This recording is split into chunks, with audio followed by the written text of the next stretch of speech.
অবশেষে মালয়েশিয়ায় বেসরকারি ব্যবস্থাপনায় কর্মী পাঠানোর উদ্যোগ। প্রায় 7 বছর পর পাওয়া সুযোগ ধরে রাখতে চান বেসরকারি উদ্যোক্তারা।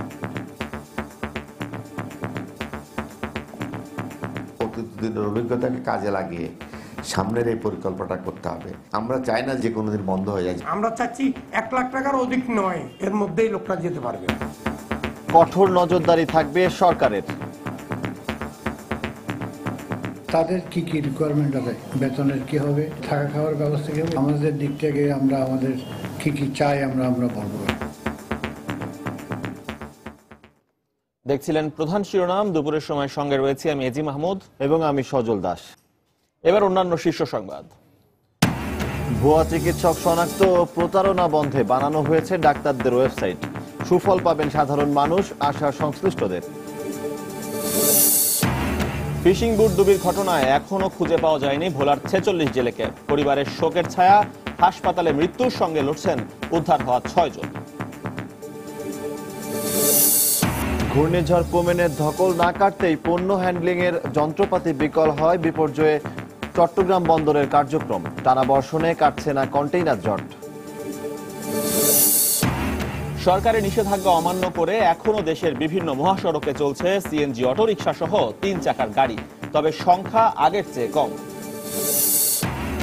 এবং স্বর্ণের দর পতনের নেতিবাচক প্রভাবে সামগ্রিক অর্থনীতিতে স্থিতিশীলতা হারানোর আশঙ্কা অর্থনীতিবিদদের। আগ্রহ বাড়ছে ক্রেতাদের।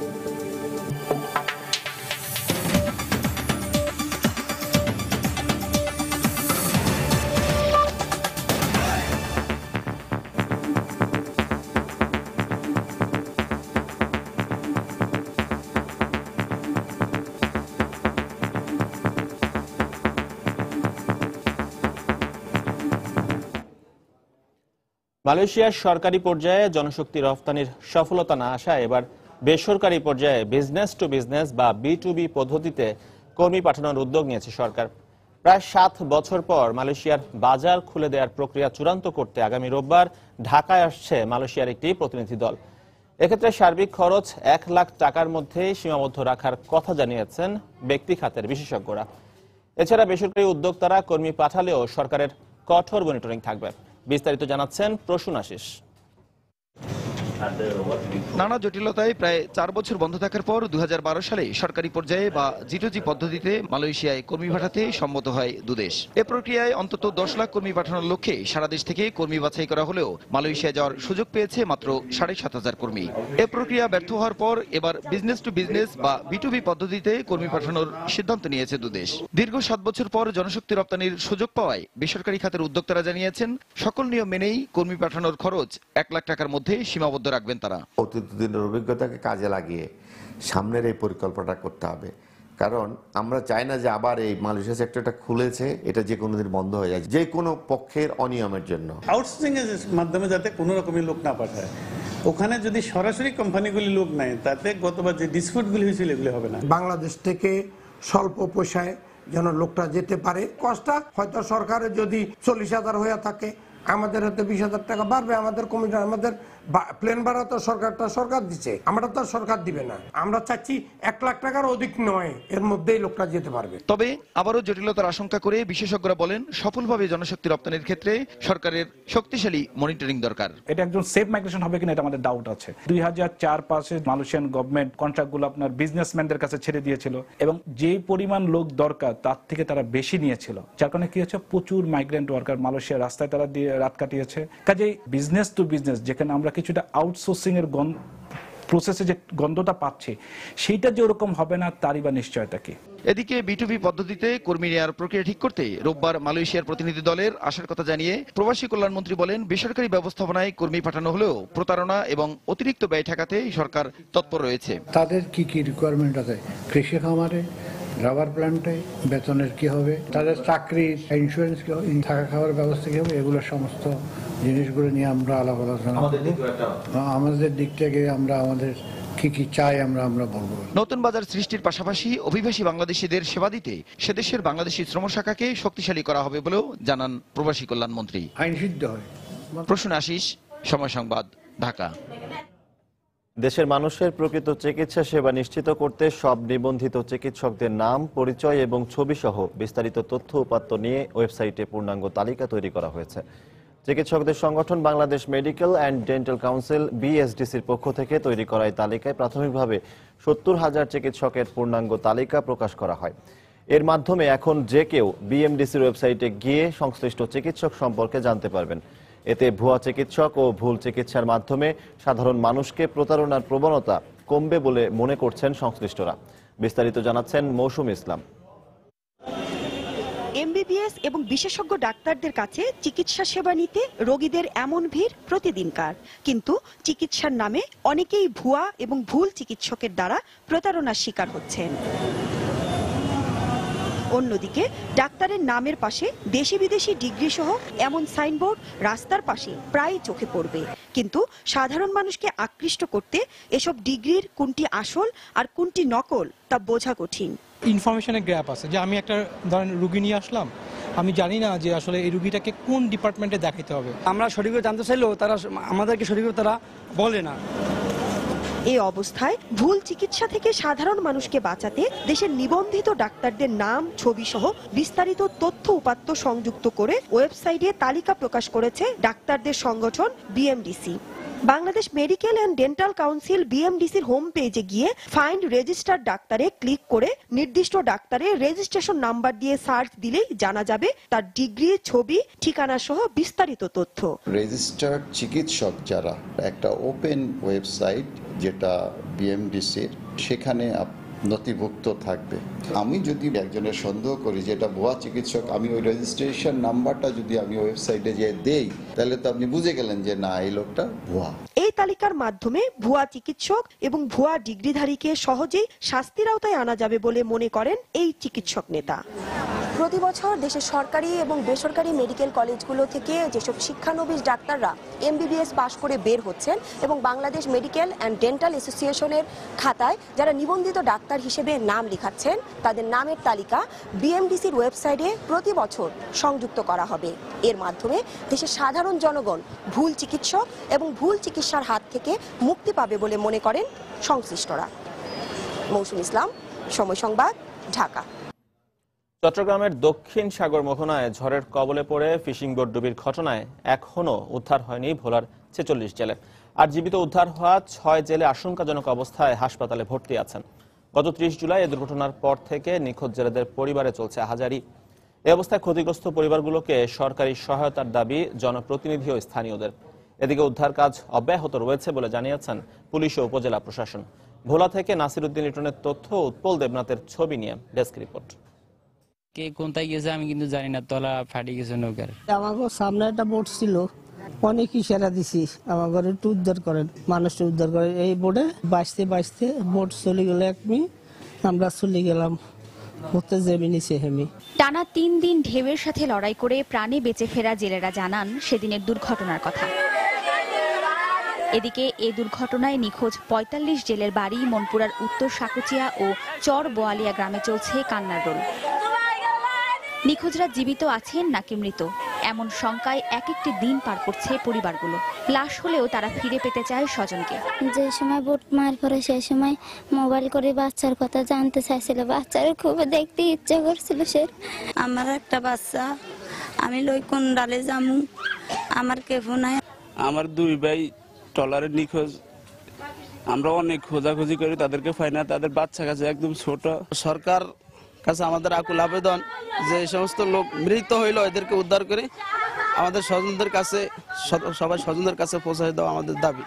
নেভি, কোস্টগার্ড দিয়ে তাদেরকে জীবিত অথবা মৃত উদ্ধার করতে পারলে তাদের পরিবারের কাছে সান্ত্বনা দেওয়ার মাতমটা বন্ধ হইতো। এদিকে উদ্ধার তৎপরতায় চট্টগ্রামের সাথে প্রশাসনিক যোগাযোগ অব্যাহত রাখার কথা জানিয়েছে পুলিশ ও উপজেলা প্রশাসন। আহত এবং নিহতদের বিষয়ে ঊর্ধ্বতন কর্তৃপক্ষ বরাবর পত্র প্রেরণ করা হয়েছে। সরকারি সহায়তা পেলে তাদেরকে সাহায্য করা হবে। নিখোঁজদের উদ্ধারের জন্য ওই এলাকার প্রশাসনিক কর্মকর্তাদের সঙ্গে যোগাযোগ করা হয়েছে। উদ্ধার তৎপরতা চলমান আছে।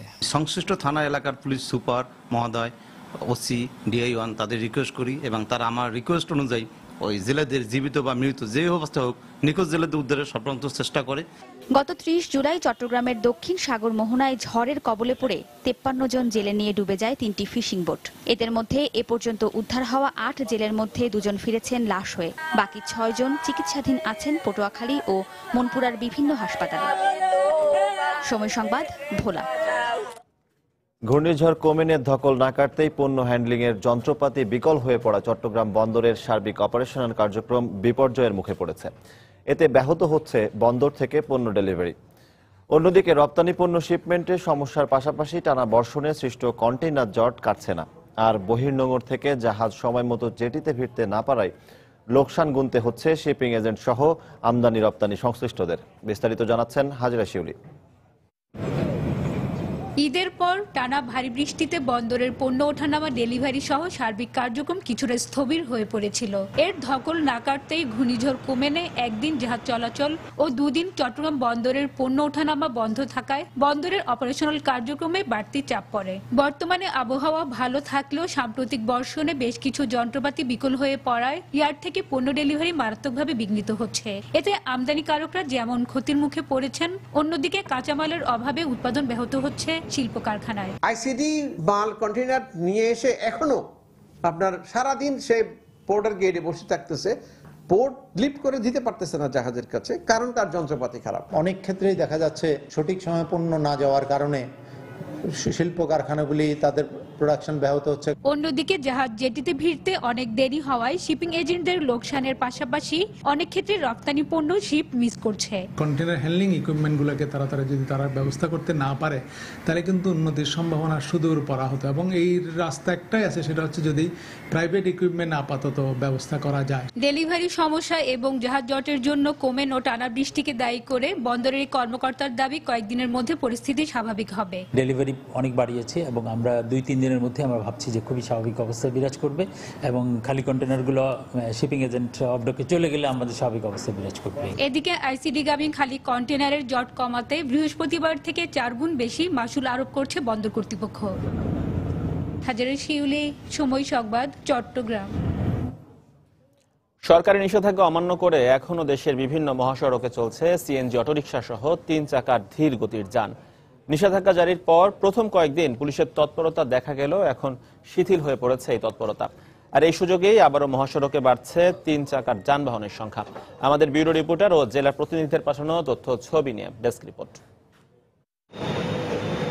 সকালে নগরীর আরকে রোড, মেডিকেল মোড়, সাতমাথা সহ বেশ কিছু মহাসড়কে ঘুরে দেখা যায় অবাধেই চলছে সিএনজি অটোরিকশা ও 3 চাকার অন্যান্য যানবাহন। তবে পুলিশি তৎপরতায় এই সংখ্যা আগের তুলনায় অনেক কম। ঋণ পরিশোধ ও পেটের দায়ে আইন অমান্য করে এসব যান চালাতে বাধ্য হচ্ছেন বলে জানিয়েছেন চালকরা। শহরের থেকে চালাতে গেলে অনেক জাম হয়, এই কারণে আমরা এই রোডে চালাই।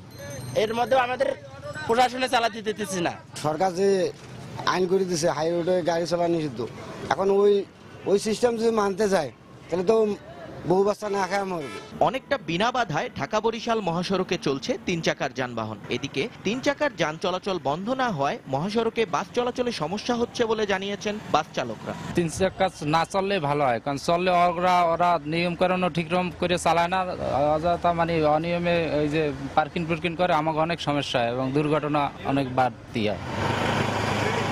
ঢাকা সিলেট মহাসড়কে বড় যানের সঙ্গে পাল্লা দিয়ে চলছে 3 চাকার স্বল্পগতির যানবাহন।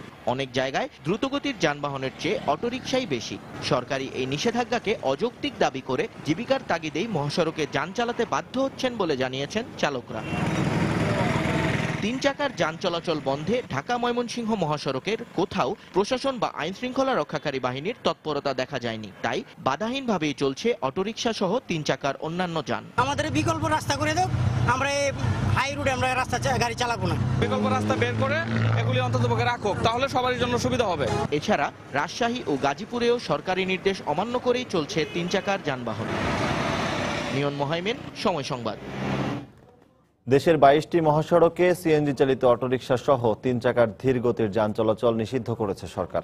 সকালে নোয়াখালীর কোম্পানিগঞ্জের নিজ বাড়িতে সাংবাদিকদের সাথে মত বিনিময়কালে এই 22টি মহাসড়কের তালিকা প্রকাশ করেন সড়ক পরিবহন ও সেতুমন্ত্রী ওবায়দুল কাদের। এ সময় মন্ত্রী আরও বলেন, আগামী বছর থেকে এই মহাসড়কগুলোই সিএনজি চালিত অটোরিকশার চলাচলের জন্য বাইলেন নির্মাণ কাজ শুরু হবে। যেগুলো বেশিরভাগ দুর্ঘটনা প্রবণ, ৮০% দুর্ঘটনা শতকরা যেখানে ঘটে, ঠিক সেই রকম 22টি সড়কে, মহাসড়ক আরও আছে। সময় মতো প্রয়োজনে পর্যায়ক্রমে অন্যান্যগুলো তো আমরা এনফোর্সমেন্ট শুরু করব, এই অভিযান চলবে। দুপুরের সময় আরো থাকছে। সাপ্তাহিক ছুটির দিনে রাজধানীর কাঁচা বাজারে বেড়েছে সব ধরনের সবজির দাম, চড়া ইলিশের বাজার। কাউকে দোষারোপ না করে দেশে শিশুদের প্রতি যে বর্বরতা চলছে তা ঐক্যবদ্ধভাবে প্রতিরোধের আহ্বান জানিয়েছেন খাদ্যমন্ত্রী অ্যাডভোকেট কামরুল ইসলাম। অন্যদিকে ডাক ও টেলিযোগাযোগ প্রতিমন্ত্রী অ্যাডভোকেট তারানা হালিম জানান, দ্রুততম সময়ের মধ্যেই দেশের নারী নির্যাতন ও শিশু হত্যাকারীদের বিচারের কাঠগড়ায় দাঁড় করানো হবে। সকালে ঢাকা রিপোর্টার্স ইউনিটিতে আয়োজিত এক আলোচনা সভায় তারা এসব কথা বলেন। এই শিশু হত্যার প্রচলন কিন্তু একেবারে বৈধতা দিয়ে গেছেন জিয়াউর রহমান, তাকে সেই দৃষ্টিকোণ থেকেও দেখতে হবে। আমি অনুরোধ করব আমাদের জনগণকে আমরা সাদা পথেই যেন হাঁটি, কারণ এই সাদা পথ ধরেই আমরা গন্তব্যে পৌঁছাতে পারবো। কোনো ধূসর পথ কখনোই আমাদের গন্তব্যে নিয়ে যেতে পারবে না।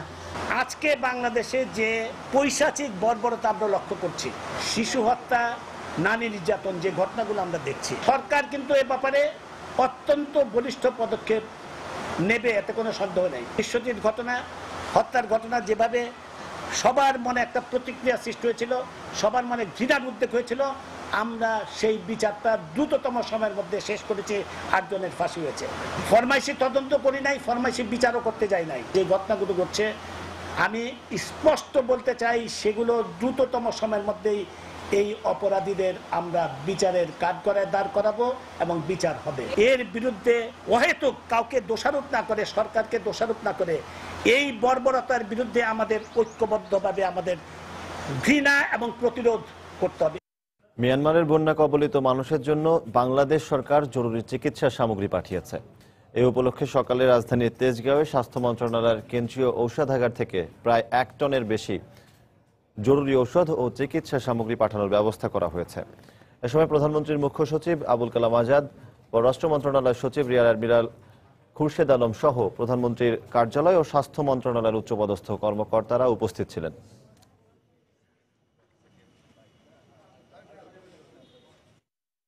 বাংলাদেশ সরকারের মাননীয় প্রধানমন্ত্রী শেখ হাসিনা তার কাছে এই তথ্য যাওয়াতে তিনি তাৎক্ষণিক নির্দেশ দিয়েছেন যাতে করে আমরা এই ঔষধ, পানি বিশুদ্ধকরণের ট্যাবলেট, বিভিন্ন প্রকার রিলিফ সামগ্রী, কাপড় চোপড় এবং যে সমস্ত জীবন রক্ষাকারী ঔষধ, এই সমস্ত এবং চিকিৎসা সামগ্রী প্রেরণ করার জন্য স্বাস্থ্য মন্ত্রণালয়ের মাননীয় মন্ত্রী মহোদয় যেভাবে নির্দেশনা দিয়েছেন, আমরা সেভাবে ওষুধগুলো তৈরি করেছি, এগুলো মায়ানমারে প্রেরণ করা হচ্ছে। আমরা বিশ্বাস করি যে আমাদের এই ওষুধগুলো মায়ানমারের মানুষের জীবন রক্ষার কাজে খুবই সহায়ক হবে। 15 আগস্টের পলাতক খুনিদের দেশে ফিরিয়ে এনে রায় দ্রুত কার্যকর করার দাবিতে প্রতীকী অনশন পালন করেছে বঙ্গবন্ধু সাংস্কৃতিক জোট। সকালে জাতীয় প্রেস ক্লাবের সামনে অনশন হয়। কর্মসূচিতে বঙ্গবন্ধুর পলাতক খুনিদের দেশে আনার দাবি জানান তারা। এ সময় তারা সরকারের প্রতি আশা প্রকাশ করে বলেন, সরকার অবশ্যই তাদের দাবির বিষয়টি বিবেচনা করার মাধ্যমে পলাতক খুনিদের দেশে ফিরিয়ে এনে রায় কার্যকর করবেন। পুরো মাস জুড়েই রায় দ্রুত কার্যকর করার দাবিতে এই কর্মসূচি পালন করা হবে বলে জানান বঙ্গবন্ধু সাংস্কৃতিক জোটের নেতারা।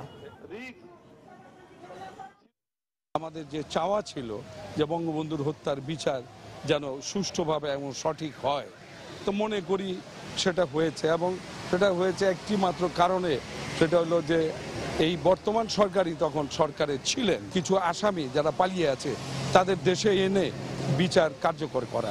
সেই জন্যে আজকে আমাদের এই অনশন। শিশু হত্যাকারীরা বিকৃত মানসিকতার পরিচয় বহন করে উল্লেখ করে আওয়ামী লীগের উপদেষ্টা মণ্ডলীর সদস্য সুরঞ্জিত সেনগুপ্ত বলেছেন, দেশের আইন শৃঙ্খলা পরিস্থিতির আরও উন্নতি ঘটাতে হবে। সকালে রাজধানীর ডিপ্লোমা ইঞ্জিনিয়ার্স মিলনায়তনে এক আলোচনা সভায় কথা বলেন তিনি। এ সময় সুরঞ্জিত সেনগুপ্ত বলেন, সাংসদ, মন্ত্রী ও হুইপদের বিরুদ্ধে সংখ্যালঘু সম্প্রদায়ের সম্পত্তি দখলের যেসব অভিযোগ আসছে তা অত্যন্ত দুঃখজনক। নিম্ন আয়ের দেশ থেকে মধ্যম আয়ের দেশে যাবেন, আইন শৃঙ্খলাও মধ্যম আয়ে নিতে হবে। সারা দেশে 16 কোটি মানুষের মধ্যে মাত্র 1100 বিচারক। পুলিশ বাড়াইলেন, আপনি পুলিশ নিবেন হাজার হাজার, বিচারক নেবেন না একজন, তাহলে বিচার তো হবে না। অসাম্প্রদায়িক সেকুলার স্লোগান দেবেন, নিজে অসাম্প্রদায়িক হতে পারবেন না, এটার যে দুঃখ আর কিছু নাই। বিএনপির স্থায়ী কমিটির সদস্য অবসরপ্রাপ্ত লেফটেন্যান্ট জেনারেল মাহবুবুর রহমান বলেছেন, দেশে আইনের শাসন নেই বলেই একের পর এক শিশু হত্যার ঘটনা ঘটছে।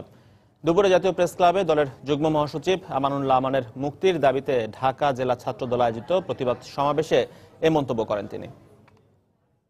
শিশু আমাদের সবচেয়ে বড় আদরের ধন, সেই শিশুরা আজকে বাংলাদেশে কেউ নিরাপদ নয়, হত্যা হচ্ছে, পাইকারি আরো হত্যা হচ্ছে, পিটিয়ে হত্যা করছে, এবং শিশু গর্ভে থেকেও সে শিশু নিশ্চিত নয়। এই শিশু হত্যা কেন হচ্ছে? কারণ এই সরকার সুশাসন দিতে জানে না, কারণ এই সরকারের উপর মানুষের আস্থা নেই। যারা সন্ত্রাসী, যারা হত্যাকারী, যারা দুর্বৃত্ত, যারা দুর্নীতিগ্রস্ত, তাদের পুরস্কৃত করা হচ্ছে। আইনের শাসনের অবনতি, বিচারহীনতা সংস্কৃতি ও মূল্যবোধের অবক্ষয়ের কারণে দেশে শিশু নির্যাতন সহ নানা অপরাধ বেড়েছে বলে মন্তব্য করেছেন জাতীয় মানবাধিকার কমিশনের চেয়ারম্যান ডক্টর মিজানুর রহমান। ঢাকা বিশ্ববিদ্যালয়ে পরিবেশ বিষয়ক এক সম্মেলন শেষে সাংবাদিকদের প্রশ্নের জবাবে তিনি একথা বলেন। যখনই একটি রাষ্ট্রে বা সমাজে আইনের শাসনের অবনতি ঘটে, আইনের শাসন দুর্বল বা ভঙ্গুর হয়ে পড়ে, যেখানে বিচারহীনতার অপসংস্কৃতি বাসা বাঁধে, সেখানে কিন্তু এই ধরনের আমরা অমানবিক কর্মকাণ্ড এবং অপরাধমূলক কর্মকাণ্ড আরো বৃদ্ধি পায়। তারই একটি উদাহরণ কিন্তু আমরা বর্তমানে পর্যবেক্ষণ করছি। অতি গুরুত্বপূর্ণ এবং অপরিহার্য যেটা দাঁড়িয়েছে বর্তমানে, সেটি হচ্ছে যে আমাদের আইনের শাসনের দৃষ্টান্ত আমাদের রাখতে হবে। স্বর্ণের দরপতনের নেতিবাচক প্রভাবে দেশের রপ্তানি খাত সহ সামগ্রিক অর্থনীতির স্থিতিশীলতা হারাতে পারে বলে আশঙ্কা প্রকাশ করেছেন অর্থনীতিবিদরা। 2 সপ্তাহের ব্যবধানে গতকাল আবারও কমেছে স্বর্ণের দাম। নতুন নির্ধারিত দামে প্রতি ভরি 22 ক্যারেট স্বর্ণ বিক্রি হচ্ছে 41,757 টাকায়। তবে এর ফলে স্বর্ণের বিক্রি বাড়ায় খুশি ব্যবসায়ীরা। এদিকে দাম আরো কমবে বলে প্রত্যাশা ক্রেতাদের। বিস্তারিত জানাচ্ছেন কামরুল হাসান সবুজ।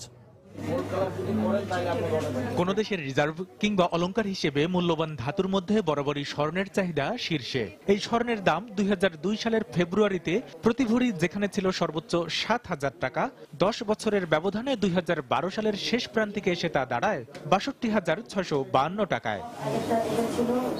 এরপর শুরু হয় স্বর্ণের দরপতন। তবে সবচেয়ে বেশি গত 10 মাসে 5 দফা দাম কমে মূল্যবান এ ধাতুটির। বাংলাদেশে চলতি বছরের প্রথম 8 মাসে সব ধরনের স্বর্ণের দাম 4 দফায় কমে 4,000 টাকার বেশি, যার মধ্যে গত 14 দিনের ব্যবধানেই প্রতি ভরিতে কমে 1,224 টাকা। স্বর্ণের এই অব্যাহত দরপতনে সন্তুষ্ট হলেও এখনো দাম বেশি বলেই ভাবছেন ক্রেতারা। অনেক জুয়েলারি কিনা যাবে, আমরা অনেক হ্যাপি যে স্বর্ণের দাম কমতেছে, কিন্তু নিজের জন্য যে একটা চাহিদা মেটানোর জন্য যে দাম, সে দামটা এখন আমরা আমাদের স্বর্ণের দরপতনে সাময়িক ক্ষতির মুখে পড়লেও দাম কমার সূত্রে বিক্রি বাড়বে বলে প্রত্যাশা ব্যবসায়ীদের। বেচাকেনিটা আমাদের একটু মন্দার দিকে, কারণ কাস্টমার মনে করতেছে যে বোধহয় আরো কমবে। যদিও আমাদের লস, তারপরও কাস্টমার যে কম পায়, এখন আমাদের হয়তো আস্তে আস্তে বিক্রি বাড়বে। এদিকে স্বর্ণের অব্যাহত দরপতনের নেতিবাচক প্রভাব মোকাবেলায় ডলারের বিপরীতে টাকার মূল্যমান সমন্বয় করার তাগিদ দিচ্ছেন অর্থনীতিবিদরা। না হলে সামগ্রিক অর্থনীতি অস্থিতিশীল হয়ে পড়ার আশঙ্কা তাদের। স্বর্ণের দাম কমে যাওয়াটাকে একটা সিগন্যাল হিসেবে নেওয়া উচিত, এবং সিগন্যাল হিসেবে নিয়ে অনেকগুলো জিনিস আমার মাথায় রাখা উচিত। কি ধরনের রাজনৈতিক, অর্থনৈতিক এবং সামাজিক অস্থিরতা তৈরি হতে পারে, যেটা হতে বাধ্য যদি আমি এখন ডলারের দামটা অ্যাডজাস্ট না করি। বৈশ্বিক মন্দা পরিস্থিতি ঘুরে না দাঁড়ালে স্বর্ণের দাম আরো কমবে বলে মনে করছেন তারা। কামরুল হাসান সবুজ, সময় সংবাদ, ঢাকা। রাজধানীতে চড়া ইলিশের বাজার। আকার ভেদে কেজিতে দাম বেড়েছে 300 থেকে 500 টাকা পর্যন্ত। এছাড়া বেড়েছে ডিম ও সবজির দামও। রাজধানীর মহাখালী কাঁচা বাজার ঘুরে আরো জানাচ্ছেন মোস্তফা মাহবুব।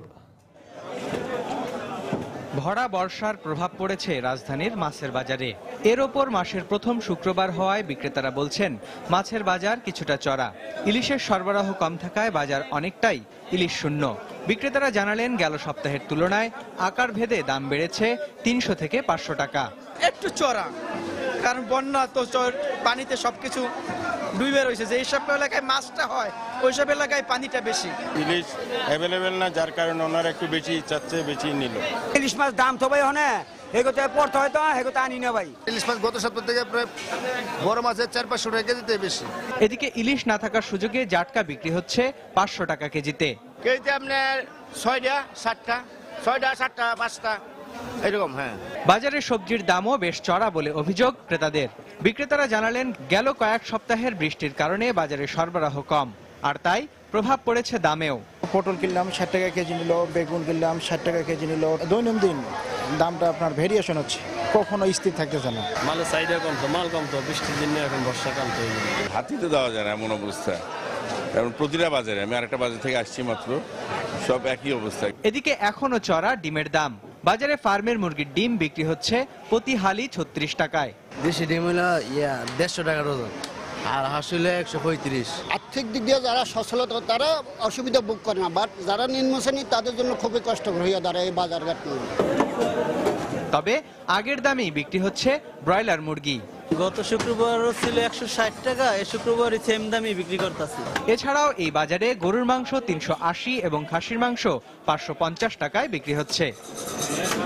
মোস্তফা মাহবুব, সময় সংবাদ, ঢাকা।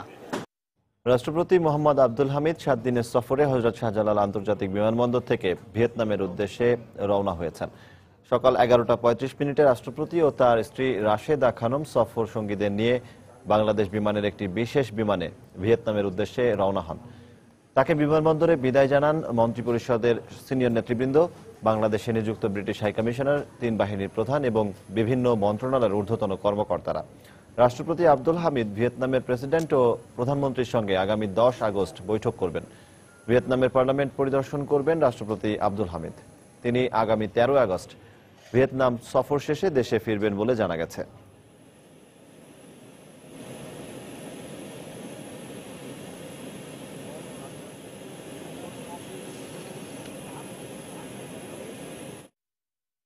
পার্বত্য চট্টগ্রাম বিষয়ে সরকারের 11 নির্দেশনা প্রত্যাহারের দাবিতে বিক্ষোভ সমাবেশ করেছে আদিবাসী অধিকার নিয়ে কাজ করা বেশ কয়েকটি সংগঠন।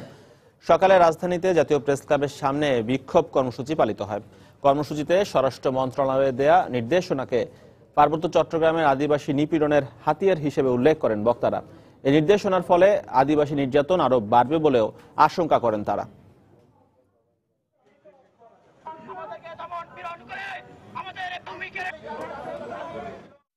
দরপাকড় বিভিন্নভাবে হয়রানি করা হচ্ছে, আমাদের আর হচ্ছে উন্নয়ন নামে যে পর্যটন করা হচ্ছে সেগুলো হচ্ছে আমাদের পার্বত্য চট্টগ্রামের যে ভূমিগুলো খেড়ে নেওয়া হচ্ছে, আমাদের কোনো উন্নয়ন হচ্ছে না।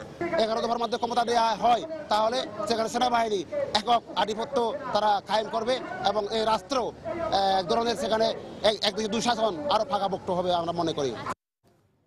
অবৈধভাবে সংযোগখালে বাঁধ নির্মাণ করায় দিন দিন পানি প্রবাহ কমে নাব্য হারাচ্ছে মংলা বন্দরের আন্তর্জাতিক নৌরুট মংলা ঘুষিয়াখালী চ্যানেলটি। এ অবস্থায় প্রধানমন্ত্রী শেখ হাসিনার নির্দেশে 2014 সালের 23 ডিসেম্বর প্রথম দফায় অবৈধ বাঁধ উচ্ছেদ করা হলেও খালগুলোতে আবারও বাঁধ দিয়ে মাছ চাষ শুরু করে স্থানীয় প্রভাবশালীরা। তবে চ্যানেলটি রক্ষায় প্রধানমন্ত্রীর নির্দেশে দ্বিতীয়বারের মতো সম্প্রতি বাঁধ অপসারণ কাজ শুরু করেছে জেলা প্রশাসন। তবে চলতি বর্ষা মৌসুমে বাঁধ অপসারণ করা হলে জোয়ারের পানিতে প্লাবিত হওয়ার আশঙ্কা করছেন স্থানীয়রা। বাগেরহাট প্রতিনিধি আলী আকবর টুটুলের তথ্য ও ছবি নিয়ে ডেস্ক রিপোর্ট। বাগেরহাটের রামপালে মংলা ঘষিয়াখালী চ্যানেলের পানি প্রবাহ স্বাভাবিক করতে 82টি খালের অবৈধ বাঁধ অপসারণ কাজ শুরু করেছে জেলা প্রশাসন। প্রধানমন্ত্রীর নির্দেশে প্রথম দফা অবৈধ উচ্ছেদের পর প্রবাহমান খালগুলোতে স্থানীয় প্রভাবশালীরা বাঁধ দিয়ে মাছ চাষ করায় নাব্য হারায় চ্যানেলটি। তবে প্রধানমন্ত্রীর নির্দেশে দ্বিতীয় দফায় গত বুধবার 5টি ভ্রাম্যমাণ দল অবৈধ বাঁধ অপসারণ কাজ শুরু করেছে। তবে চলতি বর্ষা মৌসুমে বাঁধ অপসারণ করা হলে জোয়ারের পানিতে নিম্নাঞ্চল প্লাবিত হওয়ার আশঙ্কা করছেন স্থানীয়রা। এখন আর দান হয় না লবণ পানির কারণে, এইগুলো খাল মাটি বাঁধতে বাড়ি রান্দা খা বন্ধু ছাগল গরু আঁশ গরু জুতপালা এগুলো বাঁচবে না। পানি উঠিয়ে যাবে, রান্ধে খাটি পারবো না, জুতপালা নয় বাস করা যাবে। কিছু কিছু খাল আছে যা কাটলে জনগণের সমস্যা হবে, আর কিছু কিছু খাল আছে যা কাটলে জনগণের সুবিধা হবে। সরকারের এই অবৈধ বাঁধ অপসারণ কার্যক্রমকে স্বাগত জানিয়েছেন এলাকাবাসী। আর শুধু বাঁধ অপসারণ নয়, খালগুলো খনন করার দাবি জানিয়েছেন স্থানীয় জনপ্রতিনিধিরা। এরাই লোভটা সামলাতে পারতেছে না, এই জন্য সরকারি লোকে কাটিয়ে দিয়ে যাওয়ার পরেও সে সত্ত্বেও তারা বান্ধে দিছে। সরকারের একটা নিজস্ব কোনো একটা ভালো একটা বুঝ আছে, এই জন্য কাটতেছে। আর সরকার তো জনগণের মঙ্গল চায়। শুধু খাল খনন করলেও হবে না, যদি আমাদের এটা অফ দা দিয়ে চারিদিক দিয়ে আমাদের একটা ভেড়িবাঁধ দিয়ে একটা স্লুইস গেট করে সেভাবে যদি পানি ওঠানামা করা হয় তাহলে হয়তো বা গ্রামেরা এই এলাকার মানুষ বসবাস করতে পারবে। এদিকে উপজেলা প্রশাসন বলছে সবগুলো অবৈধ বাঁধ অপসারণ না হওয়া পর্যন্ত এই কার্যক্রম অব্যাহত থাকবে। পাশাপাশি খালগুলো খনন করা হবে বলে জানিয়েছেন জেলা প্রশাসক। দুষ্কৃতিকারীগণ তারা এই বাঁধগুলো দেওয়ার চেষ্টা করেছেন, এর ফলে আমাদের মংলা ঘষিয়াখালী চ্যানেলের যে মূল উদ্দেশ্য সেটা ব্যাহত হচ্ছে। সরকারের নির্দেশনা হচ্ছে কোনো খালে কোনো বাঁধ থাকবে না এবং এই লক্ষ্যে যেটা এক্সকাভেটর দ্বারা পুনঃ খনন করতে হবে সেটা করবে পানি উন্নয়ন। আর কিছু খাল এবং খালের মুখ আছে যেটা আমাদের জেলা প্রশাসন এবং উপজেলা প্রশাসন ত্রাণ মন্ত্রণালয় থেকে বিশেষ টিআর অথবা কাবিখা বরাদ্দ পুনঃ খননের কাজ করবে। আন্তর্জাতিক নৌরুট মংলা ঘষিয়াখালী চ্যানেলের সঙ্গে রামপালের 13টি প্রধান সংযোগ খাল সহ 2 শতাধিক শাখা খাল রয়েছে। সময় সংবাদ, বাগেরহাট। পায়রা ও পাণ্ডব নদীর অনবরত ভাঙনে হুমকির মুখে পড়েছে পটুয়াখালীর লেবুখালী ফেরিঘাট সহ দুমকি উপজেলার একাধিক গ্রাম। এরই মধ্যে নদীগর্ভে বিলীন হয়ে গেছে সহস্রাধিক ঘরবাড়ি ও ফসলি জমি। এ অবস্থায় বর্ষার শেষেই বাঁধের কাজ শুরুর আশ্বাস দিয়েছে কর্তৃপক্ষ। পটুয়াখালী থেকে মনির হোসেন বাদলের তথ্য, সুজন দামের ছবি নিয়ে ডেস্ক রিপোর্ট। পায়রা নদীর করাল গ্রাসে তলিয়ে যাচ্ছে একের পর এক স্থাপনা, ঘরবাড়ি, বিদ্যালয়, ভবন সব বিলীন হয়ে যাচ্ছে চোখের পলকে। তার উপর ঘূর্ণিঝড় কোমেনের প্রভাবে ভাঙন আরো তীব্র হয়েছে। বারবার বসতঘরের জায়গা পরিবর্তন করলেও ক্রমশই নদীর ধেয়ে আসছে লেবুখালী ফেরিঘাট বাজার সহ আঙ্গারিয়া, মুরাদিয়া এবং পাঙ্গাসিয়া ইউনিয়নের বেশ কিছু এলাকায়। 250 থেকে 300 বাড়িঘর আছে নরমাল। এই বাড়িঘরগুলো সব ভেঙে যাইতেছে। আমাকে ঘর বাড়ি সব নদীতে গেছে। আমরা পোলাপান লইয়া খুব অশান্তিতে আছি। আমরা পানির মধ্যে ভাসতে আছি। আমরা এখন নদীর সাইডে এমন ভাবে ঘর আমাকে খুঁড়ির লগে ঝোলে। সর্বস্ব হারানোর এসব মানুষের এখন একটাই দাবি, শেষ সম্বলটুকু রক্ষায় এগিয়ে আসুক সরকার।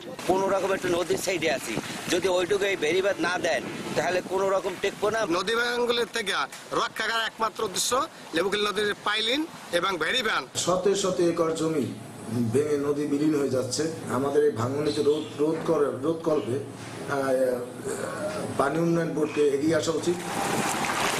এদিকে আগামী শুষ্ক মৌসুমে বাঁধের কাজ করার আশ্বাস দিলেন পানি উন্নয়ন বোর্ডের নির্বাহী প্রকৌশলী। ডোনার এজেন্সি জায়গাকে 3 বার সাইটটা দেখিয়েছে এবং তারাও কাজটা বাস্তবায়নের জন্য আগ্রহ প্রকাশ করেছে।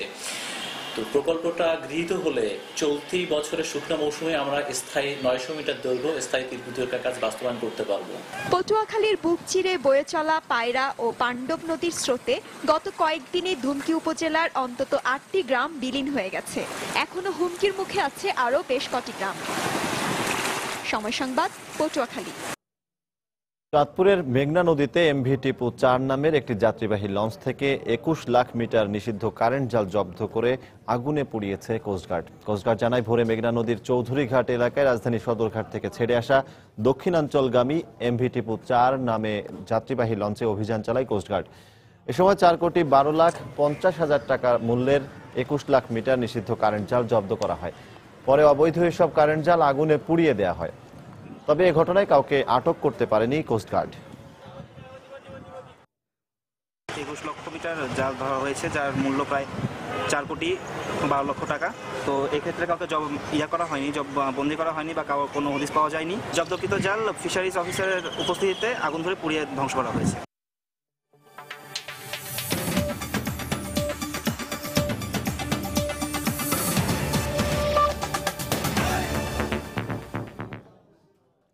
আফগানিস্তানের কাবুলের ডিস্ট্রিক্ট 8 এলাকায় ভয়াবহ গাড়ি বোমা বিস্ফোরণ হয়েছে। এতে অন্তত 10 জন নিহত হওয়ার খবর পাওয়া গেছে। আহত হয়েছেন শতাধিক। হতাহতের সংখ্যা আরও বাড়তে পারে বলে আশঙ্কা করা হচ্ছে। সকালে মার্কিন আফগান সামরিক ঘাঁটির কাছে বিস্ফোরণ ঘটানো হয়।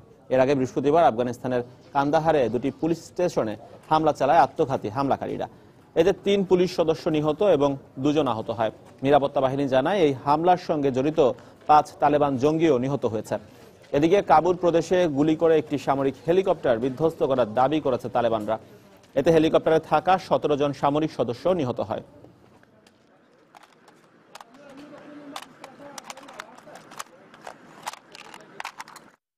ভারতে গত 30 জুলাই মৃত্যুদণ্ড কার্যকর হয় ইয়াকুব মেমনের প্রাণভিক্ষার আবেদন খারিজ করে দেওয়ায় সুপ্রিম কোর্টের বিচারপতি দীপক মিশ্রকে হত্যার হুমকি দিয়ে দেওয়া হয়েছে।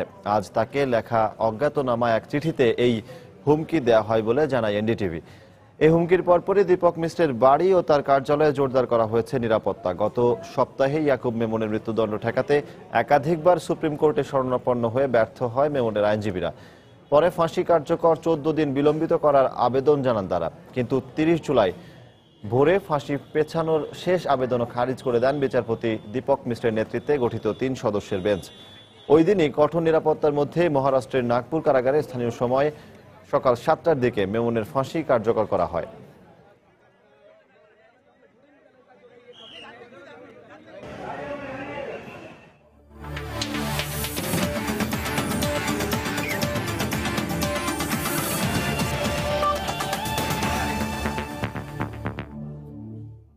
এবারে জিম্বাবুয়ে নিউজিল্যান্ড ওয়ানডে সিরিজ প্রসঙ্গ।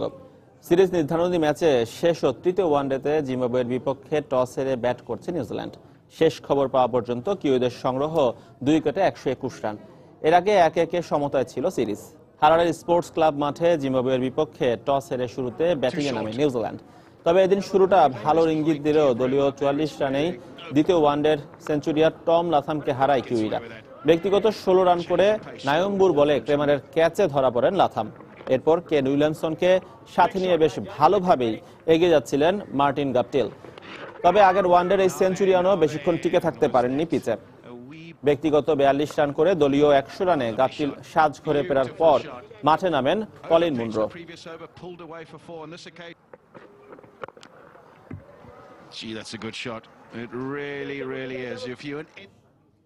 দুপুরের সময় এই পর্যায়ে শীর্ষ সংবাদ জানিয়ে দিচ্ছি আরেকবার। অবশেষে মালয়েশিয়ায় বেসরকারি ব্যবস্থাপনায় কর্মী পাঠানোর উদ্যোগ। সুযোগ ধরে রাখতে চায় বেসরকারি উদ্যোক্তারা। নজরদারি থাকবে সরকারের। ভুয়া চিকিৎসক শনাক্ত ও প্রতারণা বন্ধে বানানো হয়েছে ডাক্তারদের ওয়েবসাইট। সুফল পাবেন সাধারণ মানুষ, আশা সংশ্লিষ্টদের। 22টি মহাসড়কে বন্ধ থাকবে 3 চাকার যান চলাচল, জানালেন সড়ক পরিবহন মন্ত্রী। নিষেধাজ্ঞা অমান্য করে এখনো দেশের বিভিন্ন মহাসড়কে চলছে ধীর গতির যান।